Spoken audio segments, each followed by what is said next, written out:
Friends, मेरी daily videos देखने के लिए मेरे चैनल उर्दू इन्फो कॉर्नर को सब्सक्राइब करें।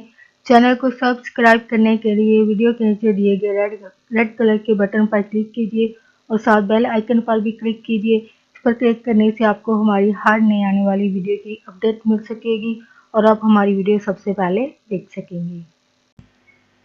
फ्रेंड्स, आज का हमारा टॉपिक है, अगर आप उंगलियां चटखाते हैं तो ऐसी क्या वजह है कि आपको ये उंगलियां नहीं चटखानी चाहिए। आज की वीडियो में आप ये जान पाएंगे।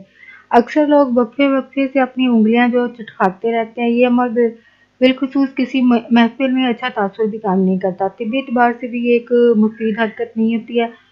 हमारे जोड़ों के दरमियान कुछ फासला जरूर होता है, जिसमें लेसदार मवाद होता है, जिसमें लिक्विड होता है, पानी सा होता है, के लिए अलावा हवा भी होती है। उंगलियां चटखाने के अमल में जोड़ वहां से हवा को हटा देते हैं, तो इसे जोड़ों और हड्डियों पर गैर जरूरी दबाव पड़ता है, जिसकी वजह से गठिया की शिकायत जो है वो पैदा हो सकती है। जब भी उंगलियों में बेचैनी और दबाव महसूस हो तो इन्हें चटखाने की बजाय आप एहतियात से खींचना चाहिए,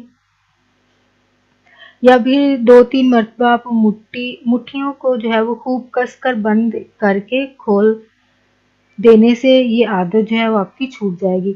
बाज़ औक़ात ये भी देखा गया है कि लोग अपनी गर्दन घुमाकर गर्दन के मनके चटखाते हैं रहते हैं।